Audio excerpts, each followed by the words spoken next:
I am so excited to share this recipe with you. We've been using this marinade in our family for over 20 years now, and it's an easy, sweet, and salty chicken marinade that will have your entire crowd asking for more. If you're anything like us, we find that keeping the menu fresh for dinner is a challenge. So we're always on the lookout for an easy dish that we can make for the family that they'll actually sit down and eat. This is a weekly recipe that we make and the kids eat every bite of it, and I'm happy to share it with you. There's just 3 steps to this dish, and I'm going to show you exactly what we use to make this so that you can make it yourself. The first step is simply gathering the ingredients. Chicken is the protein that we're using, and you can use breasts or thighs. They both work great. We're using boneless, skinless breasts today, but this works with all cuts of chicken. Next, the marinade, and the ingredients are probably already sitting in your fridge and pantry.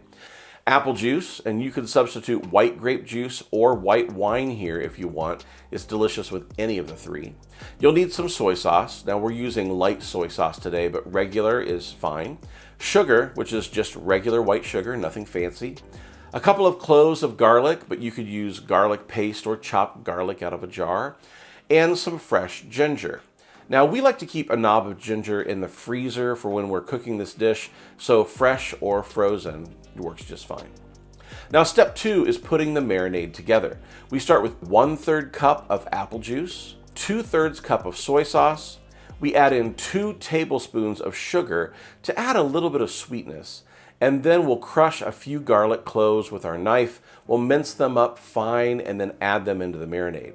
Now the last thing that we'll need is about 1.5 teaspoons of fresh ginger, and I like to use a microplane and get it cut up nice and small. Now we'll stir this to combine all of the ingredients and your marinade is ready. So it's time to address the chicken. Take your boneless, skinless chicken breasts and let's fillet them open to make sure that these are going to cook evenly. Most chicken breasts will have a thin side and a thick side, and that means when you're grilling that you'll have one side that's completely dry and the other that's still not done. Now we're going to remedy that by making a cut on the thick side to open the breast up and flatten it out. Just run your knife along the length of the thick portion of the breast and cut until it folds open and lays flat. Now don't cut all the way through, just enough for it to lay open and you're there. Add the chicken breast to a zip top bag and then pour in your marinade. What I like to do is push out as much air as I can before sealing it up, and then I'll put the bag into the fridge for at least 4 hours. Now it's even better if it's overnight, and then your chicken is ready to throw on the grill. We're using our built-in gas grill from American Renaissance today, and I'm going to preheat it on high until we get to 450 to 500 degrees. The grates on this grill are nice and heavy, so I know it's going to take a few minutes to get them up to temperature. I'm just setting it to high and I'm letting it heat up for about 10 minutes. Once we're seeing 450 on the hood thermometer, I'll turn it down to medium high because I'm not looking for 700 degrees searing today. Once the grill has been turned down a smidge, we'll place the chicken presentation side down on the grill. Basically, we'll use the side that looks better, which is usually the side that hasn't been cut open. Now I'm going to set a timer for 90 seconds, and then we're going to flip our chicken. Now, huli means to turn, and so that's the key to making this huli huli chicken. It's constantly turning the chicken breasts. I like to turn the breasts about every 90 seconds, and that way I'm not getting any burnt edges, just a nice grilled color without super heavy char. I'll turn the breasts until I can measure 160 degrees internal using an instant read thermometer. Today I'm using the ThermalWorks ThermoPen 1, which is my go-to instant read, and I'll leave you a link below where you can find one for yourself if you're in the market for a new cooking thermometer. At the 160 degree point, I know that these breasts will continue to carry over cook once they're off the grill for another about 5 degrees, so I will just cover them with foil, set a timer for 10 minutes, and let them rest. Now after the rest, this is where the magic happens. I like to cut the chicken into strips since that's how the kids like to eat it. The chicken turns out juicy every time, and that's a minor miracle for chicken breasts on a high heat grill.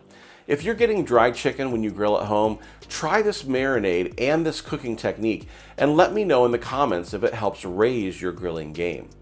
So it's time for the taste test, and Ethan and his friend are up to the challenge today. I would say that they liked it, but not because of their smiles when they did the taste test, but the 3 whole chicken breasts they ate before they left to go and play. Seconds were served, so I'll just say that there's a reason why we make this recipe about once a week around here. I also wanted to share a couple of ways that you could hack this recipe. The first is you can make the final chicken darker if you use dark soy sauce for part of the soy sauce in the dish. It'll change the color of the chicken to a deep brown, and it just looks amazing. Second, if you want to add more flavor to the chicken as it cooks, make a little extra marinade, strain out the garlic and the ginger, and add that to a spray bottle to baste the chicken as it cooks. You'll caramelize more flavor onto the outside of the chicken, and it's even more flavorful. If you found this video helpful, you can help us out by doing all the things. There's a thumbs up button down below that really helps our channel. And if you're into outdoor cooking, consider hitting that subscribe button. We want to see you raise your outdoor cooking game. So come back and join us, and let's make backyard barbecues at your house something that everyone's talking about. Now, if you want to print out this recipe, I've left a link in the description that will take you to our website at thebarbecuelab.com, where there's a printable recipe card to make things easy. Now, while you're there, check out the shop page where Melissa and I curate a list of the best gear in outdoor cooking. Whether you're looking for grilling gloves, thermometers, or the best cookers available, we've assembled it all there for you. So just head on over to thebarbecuelab.com/shop, and it's there for you 24/7 for your shopping needs. I hope you try this recipe, and when you do, let us know in the comments down below how it went. We love to hear when you make the same things that we're making here at the lab, so I look forward to chatting with you in the comments. I'm David from the Barbecue Lab, and I can't wait to see you next time.